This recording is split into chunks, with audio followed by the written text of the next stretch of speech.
Stop being dramatic. Pack your bags and learn to survive, my daughter-in-law said at the dinner table, her voice flat, almost bored. My son had been gone for exactly 9 days. I said nothing. I stood up slowly, folded my napkin the way I always had, and picked up my purse. No one tried to stop me. No one even looked surprised.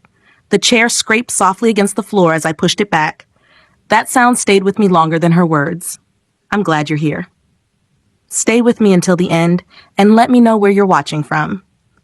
I didn't think I would be telling this story, but here I am. The house didn't feel like mine anymore. It hadn't, not since the hospital called at 3:17 a.m. to tell me my son was gone, a stroke. Sudden. Clean words for something that ripped the ground out from under me. The living room still smelled faintly of the food neighbors had brought over. Casseroles untouched, condensation rings on the coffee table, sympathy cards stacked neatly as if grief could be organized. At the dinner table, his chair was empty. That was the only thing that felt honest. I walked out into the night with the clothes I was wearing and a small canvas bag I kept in the trunk of my car. Old habit. I'd always been the kind of woman who prepared quietly, just in case. I didn't know what the case would be. I only knew I couldn't go back inside. My car was a 10-year-old sedan with faded paint and a cracked dashboard that whistled softly when the heater was on. I parked behind a grocery store at the edge of town where the lights stayed on all night and no one asked questions. I reclined the seat as far as it would go. It wasn't far enough. That first night, I slept sitting up. My coat folded over my chest, my purse tucked under my arm. I woke every hour, disoriented, reaching for a phone that never rang. The air was cold enough to sting my lungs. I kept the engine off. Gas was expensive. Habit again. Morning came quietly. People loading trunks, shopping carts rattling. No one noticed me. That part surprised me less than I expected. I washed my face in the restroom sink and combed my hair with my fingers. I told myself it was temporary, just a few nights, until I could think clearly, until the fog lifted. It didn't. Days turned into a rhythm I didn't plan but learned quickly. The public library opened at 9. The chairs were warm. The bathrooms were clean. I read newspapers I didn't care about and watched people through the glass doors. At night, I returned to the same parking lot, same spot, same routine. 2 weeks passed. No one called. I didn't call anyone either.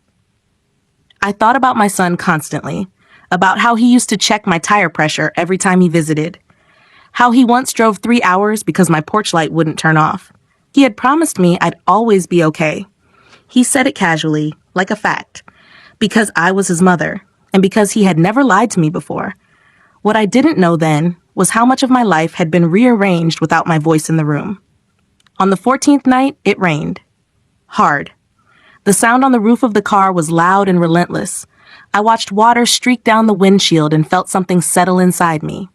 Not anger, not sadness, clarity. I wasn't invisible because I was weak. I was invisible because they thought I had nowhere to go. That was their first mistake. The house used to wake before I did, the furnace clicking on, the refrigerator humming, floorboards settling. After my son died, it stayed quiet in a way that felt deliberate, as if it was holding its breath. I returned once, early in the morning, when I knew my daughter-in-law would be at work. I told myself I was only there to collect a few things. Nothing important, just what would fit in my hands. The key still worked. That surprised me. Inside, everything looked the same, but it no longer felt neutral. The air was colder. The walls felt farther apart. His shoes were gone from the entryway. His jacket no longer hung on the hook by the door. Even the framed photo of him at 16, smiling with his arm around my shoulders, had been moved. It was face down in a drawer, as if it had embarrassed someone. I didn't turn it over. I packed slowly. One sweater, my prescription bottle, a folder of papers I'd kept in the kitchen drawer for years without looking at closely. Insurance letters, bank statements, things my son had told me were taken care of. I trusted that phrase more than I trusted documents. That trust was now misplaced. The bedroom door creaked when I opened it. My old room, not the master bedroom. That had never been mine. Just the small one at the end of the hall, with the window that faced the backyard fence. The bed had been stripped. The nightstand empty. The lamp gone. It had already been decided that I wouldn't be sleeping there again. I stood in the doorway longer than I needed to. Back in the car, I drove without a destination. The radio stayed off. I passed familiar streets and didn't recognize them. At a red light, I noticed my hands on the steering wheel. They were steady. That felt important. I spent the afternoon at the library again. Same chair, same view of the parking lot. I watched people come and go with purpose. Errands, appointments, lives that still made sense. I wondered how many of them assumed they were safe because they had family. That night, I checked my phone. Still nothing. No missed calls, no messages, not even a question. By the end of the first week, I stopped expecting one. I learned which gas stations had the cleanest restrooms, which grocery stores didn't mind if you sat in your car for hours. I learned how to fold my coat to keep my lower back warm. I learned that hunger feels different when it's quiet, less dramatic, more patient. I thought often about my son's voice, not what he said near the end, but the way he used to say my name when he was tired. He would have never let this happen. That belief kept me upright longer than grief ever could. On the 8th day, I opened the folder of papers I'd taken from the kitchen drawer. I read them carefully this time, line by line. Dates, signatures, names I recognized and names I didn't.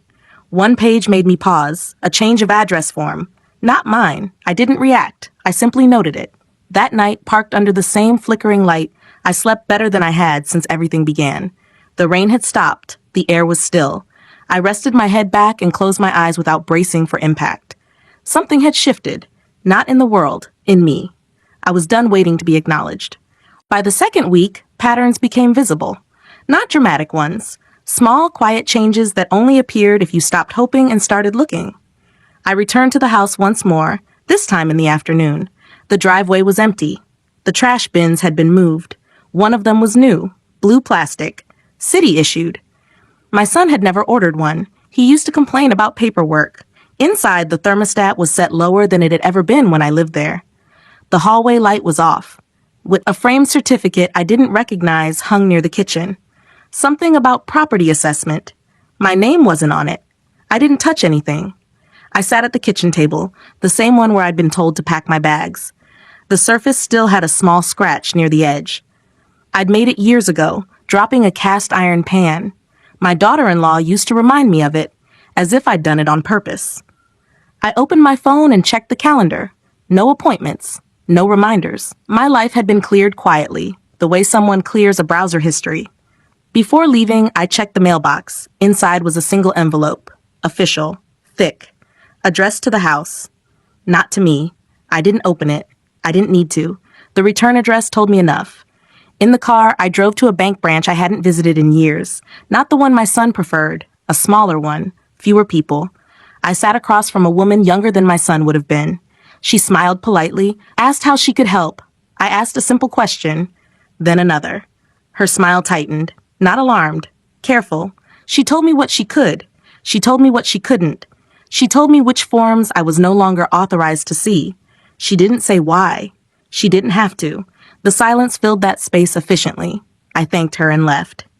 That night, parked where I always parked, I didn't turn the engine off right away. I watched the dashboard clock change from 8:59 to 9. I thought about how time keeps moving even when your role disappears. I thought about my son again, about the way he used to say, "Mom, don't worry about it. I've got it." I finally understood what that sentence had cost me. The next morning, I went through the papers again, slower this time. I wrote dates down on the back of a grocery receipt. I drew lines between events, hospital admission, legal changes, notifications sent to an address that wasn't mine. Nothing illegal on the surface, nothing loud, just efficient. That afternoon, someone finally called. A voicemail, my daughter-in-law's voice, neutral, almost pleasant. She said there had been some confusion and that it might be best if I stayed where I was for a while. She didn't ask where that was. I didn't call back. I spent the rest of the day walking, around the block, around the parking lot. My legs ached, but my head felt clear. For the first time since my son died, I wasn't reacting. I was choosing. That night, I wrote my name on a piece of paper. Then I wrote it again. Slowly, I reminded myself it still belonged to me. They thought I had faded. What they missed was this. I was paying attention. That night, I didn't sleep much. Not because I was cold or uncomfortable, but because memories kept surfacing uninvited. Not the dramatic ones, the ordinary ones. The kind you don't realize are evidence until it's too late. My son had always handled the paperwork. After his father died, he stepped in without being asked. He organized folders, set reminders, told me not to worry about forms or deadlines. "You've done enough," he used to say. I believed him because he said it gently, and because I wanted to believe I was finally allowed to rest. Looking back, I could see how easily trust becomes habit. I remembered sitting at the kitchen table while he explained things I didn't fully understand. Account numbers, beneficiaries, words that sounded permanent. He would slide papers across the table, already signed on his end, and point to where I needed to initial. He never rushed me. He never raised his voice. That was the part that made it feel safe. My daughter-in-law was usually nearby, cooking, cleaning, listening without appearing to listen. She liked efficiency. She liked when things were settled. I used to think that was a good quality. In the car, I replayed those moments differently now. The way she would glance at the papers before I did. The way she'd remind him of appointments he hadn't mentioned to me. The way decisions were always framed as temporary, even when they weren't. I hadn't been excluded all at once. I'd been edited out. The next morning, I woke early and drove to the park near the river. I sat on a bench and watched the water move steadily in one direction. No hesitation, no sentiment, just forward. I realized how much energy I'd spent trying to stay in place. I took out the grocery receipt again and added more notes, dates from memory, conversations, small changes that hadn't mattered at the time. The day the mail stopped coming in my name. The week my prescriptions were switched to a different pharmacy. The moment I was told it would be easier if I didn't attend certain meetings. None of it felt malicious on its own. That was the problem. In the afternoon, I received another message, this one shorter, still polite. She said we would talk soon. No greeting, no concern, just a statement, as if the outcome was already agreed upon. I deleted it. Instead, I made a list of places my son had trusted, people he'd mentioned more than once. A name stood out. Someone who had helped him years ago when he bought the house. Not a close friend, just someone reliable. That had always been his standard. I drove there without calling ahead. The office was small, quiet, the kind of place where files are kept in cabinets instead of clouds. I waited my turn without explaining why I was there. When my name was called, I said it clearly. I watched for recognition. It came, slowly. A pause. A second look. A nod that carried weight. He didn't ask how I was doing. He didn't mention my son's death. He asked what I needed. I said I needed to understand. He listened. Not actively. Professionally. When I finished, he told me what could be looked into and what would take time. He didn't promise outcomes. He promised process. That was enough. Back in the car, I sat for a long moment before turning the key. My reflection in the rearview mirror looked older than I remembered, but it also looked present, grounded, no longer waiting for permission. Grief had taken many things from me. My attention was not one of them. By the third week, I no longer measured time by days. I measured it by what I learned. The man from the small office didn't call right away. He said he would reach out when he had something concrete. I believed him because he hadn't tried to reassure me. He hadn't softened anything. He had treated the situation like a fact, not a tragedy. That alone steadied me. I stayed in the same routines. Library, parking lot, early mornings when the world felt honest. I stopped checking my phone out of habit and only looked when I chose to. Silence, I learned, can be shaped. One afternoon, while sorting the papers again, I noticed a detail I'd skipped over twice before. A signature date. 2 days after my son was admitted to the hospital. He'd been unconscious by then. I remembered the doctor's words clearly. He's not responsive. I had stood in that hallway holding my purse with both hands, nodding as if nodding helped. The signature on the document was his name. It didn't look like his. That night, I didn't cry. I folded the paper and placed it back in the folder, carefully, as if it might bruise. The next morning, I received another voicemail, this one less patient. My daughter-in-law's tone was tighter now. She said we needed to resolve things soon, that the situation was uncomfortable. She said it would be easier if I cooperated. She still didn't ask where I was staying. I deleted the message and drove to a different bank branch. This time, I didn't ask questions. I requested records. Officially. I filled out forms. I showed identification. I waited while someone disappeared behind a door. When they returned, they handed me a thin envelope and told me what the processing time would be. No apologies, no explanations, just procedure. Procedure felt like relief. In the parking lot, I opened the envelope. Inside were copies. Not everything. Enough. Account changes. Authorization forms. A trail that didn't match the story I'd been given. I sat there with the papers on my lap and watched people load groceries into their cars.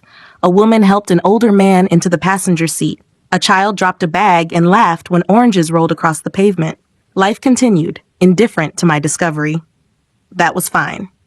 That evening, I moved my car to a different location, a quieter street near a church that left its lights on overnight.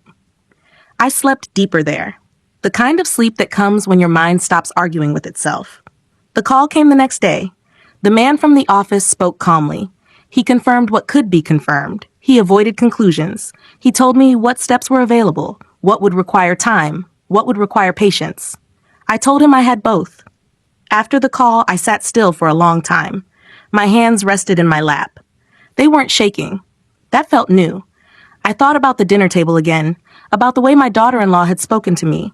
Not angry, not cruel, certain, as if she believed the ground would always be beneath her feet. Certainty, I realized, is dangerous when it isn't earned. That night, I wrote one sentence on the back of the grocery receipt. I am not lost. I folded it and placed it in my purse. For the first time since my son died, I knew exactly where I stood. The next phase began quietly. No confrontations, no raised voices, just movement. I stopped parking in the same places. I changed my routine slightly each day, not out of fear, but out of awareness. When you realize people have been making decisions for you, you learn not to announce your own. I rented a small room by the week. Cash. Nothing fancy. A twin bed, a lamp that flickered when I turned it on, a window that faced an alley. It was enough. I slept flat for the first time since leaving the house. My back thanked me. My mind stayed alert. I kept the folder with me at all times now. Not because I was afraid of losing it, but because it grounded me. Proof has weight. I felt it when I carried it. The calls didn't stop. They changed tone. My daughter-in-law left another voicemail. Shorter. Controlled. She said she was concerned. She said people were asking questions. She said it would be better if we spoke face to face. I didn't respond. Instead, I met with the man from the office again. Same chair, same desk. He placed documents between us, aligning the edges carefully. He spoke in measured sentences. He told me which signatures would be reviewed, which timelines mattered, which assumptions would not hold up. I listened. There was no moment of triumph, no dramatic reveal. Just clarity replacing confusion piece by piece. That was enough. When I left his office, the air felt lighter, not because things were resolved, because they were finally moving in the right direction. That evening, I sat in my rented room and wrote down everything I could remember. Not feelings, facts. Dates, locations, words that had been used, decisions framed as favors, silence presented as kindness. It took hours. I didn't stop when my hand cramped. I switched hands, continued. By the time I finished, the sky outside had gone dark. I folded the pages neatly and placed them in the folder. They fit perfectly, as if they'd always belonged there. The next morning, I received a message instead of a call. It was brief. She said she hoped I was being reasonable. She said we needed to move forward. She signed it with her name. No greeting, no apology. I deleted it. I went for a walk instead. Past stores I used to visit with my son, past the hardware shop, where he'd once insisted on carrying the bags even though he'd just had surgery. I remembered how irritated he'd been when I told him he didn't have to. How he'd smiled anyway. That memory didn't weaken me. It steadied me. In the afternoon, I received confirmation that certain records had been flagged, that nothing would happen quickly, that time would be required. Time, I had learned, was no longer something I feared. That night, sitting on the edge of the bed, I realized something important. No one had asked me how I was coping. Not once. Not since the funeral. Not since I left. They were only interested in whether I would comply. That told me everything I needed to know. I turned off the light and lay back, staring at the ceiling. I wasn't angry. I wasn't scared. I was ready. They thought silence meant surrender. They were about to learn the difference. The shift became visible to others before it became visible to me. People started hesitating. Pauses appeared where confidence used to sit. Messages stopped being frequent and started being careful. Language softened. Words like final and simple disappeared. In their place came phrases like pending and under review. I noticed because I had learned to notice. One morning, I received an email forwarded by the man from the office. Plain, unemotional. It stated that certain documents required verification, that signatures would be compared, that timelines mattered, no names were mentioned, none were needed. That afternoon, my daughter-in-law showed up where I was staying. She hadn't been invited. I knew it was her before I opened the door. She knocked twice, firm, controlled. I didn't step aside when I answered. I didn't smile. She looked different, not distressed, just less certain. Her eyes moved past me, scanning the room quickly, taking inventory. A habit. She said my name the way people do when they want something but don't want to admit it. I listened. She talked about misunderstandings, about stress, about how hard things had been since my son died. She said she was doing her best. She said she wanted to move forward. I said nothing. Silence unsettles people who rely on momentum. She asked if we could sit. I remained standing. That answered the question. Her voice tightened slightly. She said there had been calls, questions, that this situation was getting complicated. She said it would be easier if I cooperated. I watched her mouth form the word easier. I remembered her saying it before, years ago, about meetings I didn't need to attend, about paperwork I didn't need to read, about decisions that would take care of everything. I thanked her for coming. That was all. She left without raising her voice, without apologizing, without looking back. The next day, I met with the man from the office again. He told me the review had begun, that certain assumptions were no longer holding, that people were responding slower now. I nodded. Outside, the weather had turned cooler. I pulled my coat tighter and walked without a destination. I didn't feel exposed anymore. I felt present. That evening, I received another message, not from her, from someone else, an unfamiliar number. It said they were reaching out on her behalf, that they hoped I would reconsider my position. I deleted it. I spent the rest of the night organizing the folder one final time, not adding, not rearranging, just confirming. I knew it by heart now, each page, each date, each small inconsistency. Memory sharpens when denial falls away. In the quiet, I thought about my son again, about how he used to tell me I was stronger than I thought. I had laughed when he said it. Told him strength wasn't something you claimed at my age. You just got through the day. I understood now what he meant. The following week, a formal notice arrived, delivered properly, addressed correctly. It stated that no further actions would be taken until matters were clarified. Neutral language, firm boundaries. I folded it carefully and placed it in the folder. I wasn't relieved. I wasn't vindicated. I was steady. They had assumed I would disappear. That grief would make me compliant. That silence meant surrender. They had misread me. I turned off the lamp and sat in the dim light for a long moment, listening to my own breathing. It was even, unrushed. For the first time since my son died, the ground beneath me felt solid again. Not because I had been given anything back, but because I had stopped being moved without my consent. By the time the 8th week began, my life had narrowed into something simple and deliberate. I woke early. I made coffee the same way every morning. I folded the blanket at the foot of the bed instead of leaving it crumpled. Small acts, quiet order. Control returned not all at once, but in fragments I chose to keep. The rented room no longer felt temporary. It felt claimed. I stopped waiting for messages. When the phone vibrated, I let it sit until I was ready. Most of the time, it was nothing important. Sometimes it was silence, pretending to be patience. I learned the difference. One afternoon, while sorting through my purse, I found the grocery receipt with my notes on it. The one I'd carried for weeks. The ink was smudged now, corners worn soft from handling. I read it again. Everything I needed was already there. I didn't add anything. That same day, I received confirmation that a review meeting had been scheduled. Not a confrontation, not a verdict, just a step.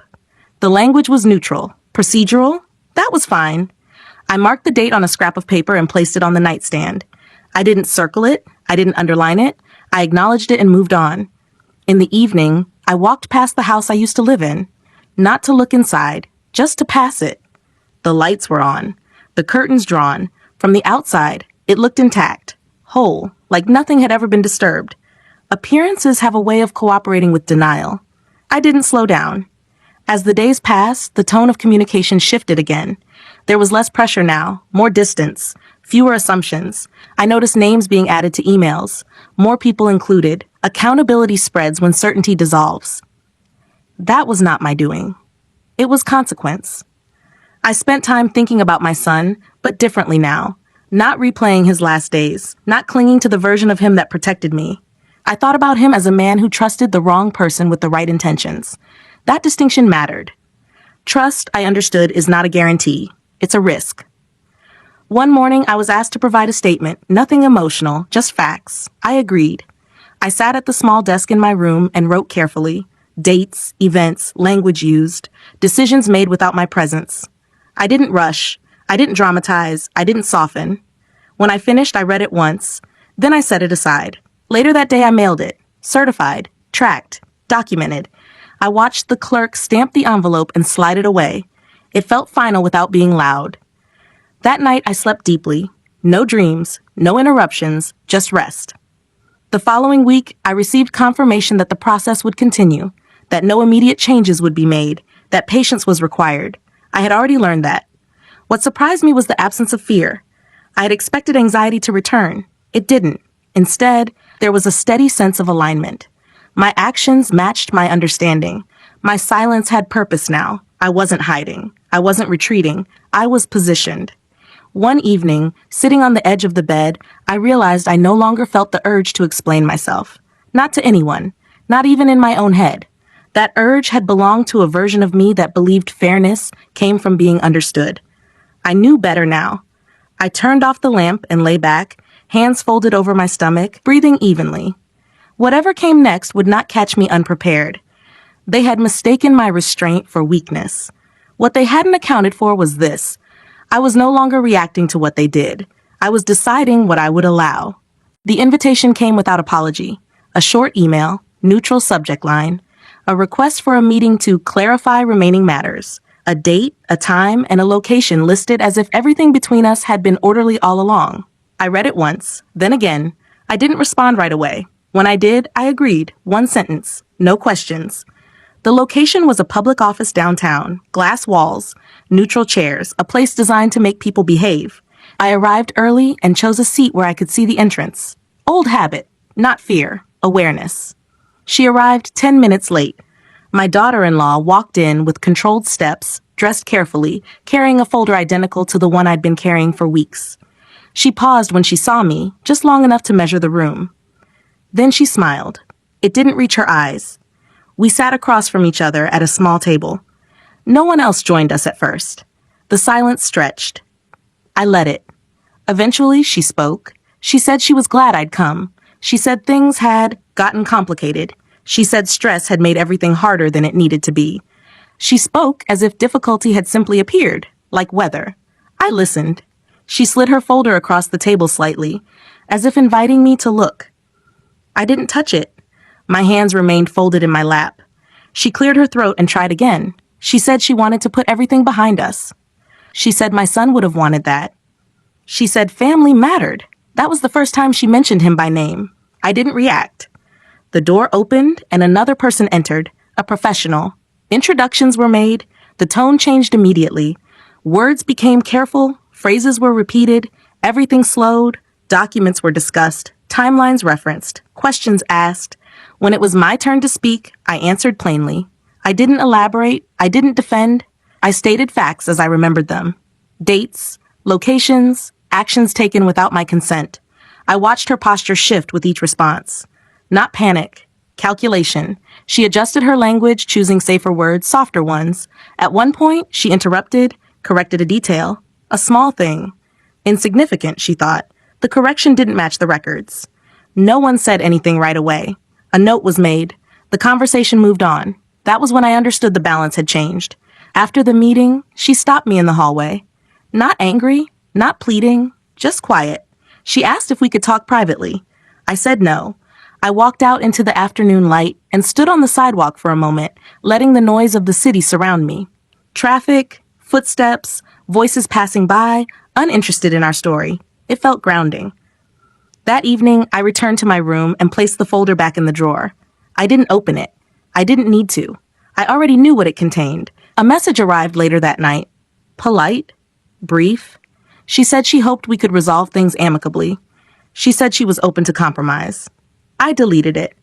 Lying in bed, I thought about how easily people confuse kindness with permission, how often silence is mistaken for agreement, how grief becomes an opportunity for those who are watching closely. I wasn't watching anymore. I had seen enough. The next steps would not require my approval. They would follow their own course now, indifferent to persuasion. I turned off the light and closed my eyes. My breathing was steady. My thoughts were clear. She had expected a confrontation. What she encountered instead was distance. And distance, I had learned, is where power often begins. The waiting changed shape after that meeting. No more invitations, no more attempts at conversation. Everything moved behind closed doors now, carried by people whose names were printed at the bottom of emails instead of spoken aloud. The language grew formal, distant, precise. That was how I knew it had left her hands. I continued my days as before. Morning coffee, a short walk, the rented room kept clean. I didn't check the house anymore. I didn't pass it on purpose. Some chapters don't need revisiting to be finished. One afternoon, I received a notice delivered properly. My name spelled correctly, the address accurate. It informed me that certain matters were under review and that no actions affecting my status would be taken without formal notice. It wasn't reassurance. It was acknowledgement. I folded the letter and placed it in the drawer with the folder. I noticed my hands didn't hesitate this time. They moved with familiarity. Later that week, another message arrived. This one forwarded through the man from the office. Brief. It stated that discrepancies had been identified, that further clarification would be required, that cooperation from all parties was expected. All parties. I sat with that phrase for a moment. It felt different than being singled out, different than being dismissed. I didn't respond. I wasn't required to. Instead, I went to the public records office. I waited in line. I filled out a request. I paid the small fee in cash. I was handed copies stamped with dates and initials. Paper has a way of slowing people down. Back in my room, I laid everything out on the bed, not to analyze, just to see it all at once. The story it told was quiet but complete. It didn't accuse, it didn't defend, it simply existed. That night, my daughter-in-law called again. No voicemail this time. The phone rang until it stopped. I watched it without moving. She didn't try again. Days passed. Then another notice arrived. More official this time. It stated that a temporary hold had been placed on certain decisions pending review. No explanation, just procedure. I made dinner for myself that evening. Nothing elaborate. Soup. Bread. I ate slowly, seated at the small table by the window. Outside, someone laughed in the alley. A car door slammed. Life continued, unconcerned with paperwork and disputes. I appreciated that. The next morning, I woke before my alarm. My body felt lighter, not relieved, prepared. There's a difference. I thought about the woman I'd been at that dinner table weeks ago, silent, shocked, carrying grief like something fragile. I didn't judge her. She had done exactly what she needed to do. She had endured. Now endurance had shifted into position. By the end of the week, a final message came through. It was brief and addressed to all involved parties. It stated that no further informal communication was advised.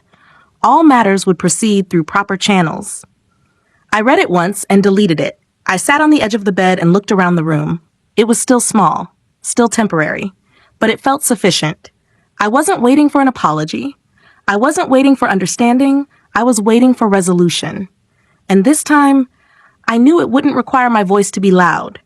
It would require only that I remain exactly where I was. Present, documented, and no longer movable. The notice arrived on a Tuesday morning. Not by email, not forwarded, delivered. An envelope, thick, official. My name printed clearly on the front, centered, spelled the way it always had been. I held it for a moment before opening it, not out of fear, out of recognition. This was the point things stopped drifting. Inside were pages, structured, numbered, calm. They outlined findings without emotion.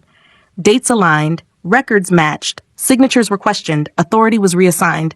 Nothing dramatic, nothing personal, just facts doing what facts eventually do. I read every line once, then again, slowly, not to savor it, to understand the shape of what had happened, where the line had been crossed, how quietly, how confidently. There was no mention of betrayal, no mention of intention, only consequence. Later that afternoon, my phone rang. This time I answered. My daughter-in-law's voice was different now, not sharp, not rehearsed, smaller. She didn't raise it. She didn't soften it either. She asked if I'd received the notice. I said yes. She paused. I could hear her breathing. She said there must have been a mistake, that things had moved faster than expected, that she hadn't meant for it to go this far. I listened. She asked what I wanted. That was new. I told her the process would continue as outlined, that I wouldn't be discussing it privately, that any further communication should go through the proper channels. I didn't add anything else. She didn't argue. She didn't apologize. She said she understood. The call ended without resolution, but it ended. That evening, I walked outside as the sun lowered behind the buildings. The air was cool, clean. I took a long breath without realizing I'd been holding shorter ones for weeks. I thought about my son, about how much he'd trusted the idea that things would work themselves out. How many people believe that until they learn otherwise? I didn't blame him. The next day, another update came. Short, direct. It confirmed that interim authority had been restored to me pending final review. Not everything. Enough. Enough to matter. I sat at the small table in my room and placed the letter beside the folder. They belonged together now, not as proof of pain, but as record of passage. In the afternoon, I went to the bank, the smaller branch, the one that had listened. The woman at the desk recognized me. She nodded once, respectfully. No smile. That was fine. She slid papers across the counter. I reviewed them. I signed where appropriate. I declined what didn't apply. No one rushed me. No one corrected me. When I left, the sun was still out. That night, my phone stayed silent. No calls, no messages, no attempts to reframe the situation. The noise had finally drained out of it. I lay back on the bed and stared at the ceiling. I wasn't relieved. I wasn't celebrating. What I felt was steadiness. The kind that comes when something fragile survives pressure and hardens into shape. I had not raised my voice. I had not asked for mercy. I had not demanded understanding. I had simply remained. And that, it turned out, was enough to change everything. The final decision came quietly. No ceremony, no announcement, just a letter placed in my hands, folded once, then again, as if it already understood where it belonged. The language was formal, measured. It confirmed what had already become clear. Authority restored, records corrected, future actions defined. Nothing more needed to be said. I sat with the letter for a long time before placing it back in the envelope. I didn't reread it. I didn't photograph it. I didn't feel the urge to show it to anyone. Its purpose wasn't proof anymore. It was closure. That afternoon, I returned to the house for the last time, not to reclaim it, not to walk through every room, just to stand at the doorway and let the past settle where it belonged. The key felt heavier than it used to. I turned it once. The lock opened easily. Inside, the air was still, clean, neutral. The house no longer resisted me, and it no longer welcomed me either. That felt right. I walked through the living room slowly. The furniture had been rearranged. My son's chair was gone. So was the photo that used to sit on the mantel. I didn't search for them. I already knew where they were, in memory, where no one else could move them. I went to the small bedroom at the end of the hall, the one that had once been mine. The window still faced the fence. The light fell the same way it always had in the late afternoon. I stood there briefly, then closed the door. That chapter was finished. When I left, I didn't look back. I locked the door carefully and placed the key on the counter just inside. It didn't belong in my pocket anymore. That evening, I returned to my room and packed my things. Not because I had to leave, but because I was ready to choose where I went next. The folder stayed with me, thinner now, lighter. Its job done. I slept well that night. In the morning, I visited my son's grave. The ground had settled. The stone was simple, his name etched cleanly. I stood there without speaking for a while, listening to the quiet. Birds, wind through trees, ordinary sounds continuing as they always do. I'm okay, I said aloud, not as reassurance, as a statement. I didn't blame him for what happened. I didn't need to forgive anyone either. Some things don't require those rituals to end. They end when you stop carrying them forward. Weeks later, my life took on a new shape. Smaller. Intentional. I chose where to live. I chose what to keep. I chose how much access anyone had to me. No explanations, no apologies. People adjusted. Sometimes I think about that night at the dinner table. The words spoken so casually, the silence that followed, the assumption that grief would make me disappear. They were wrong. Grief stripped things away, yes, but it also revealed what remained. Attention, patience, resolve, the ability to endure without becoming small. I didn't win anything. I didn't take anything from anyone. I simply stepped back into my own life. If there's one thing I've learned, it's this. Silence is not absence, and endurance is not weakness. Sometimes it's the only way forward that leaves you intact. Thank you for staying with my story. If it reached you in a quiet moment, then it reached the right place. I lost my son, I lost my home, but I did not lose myself. And that is how this ends.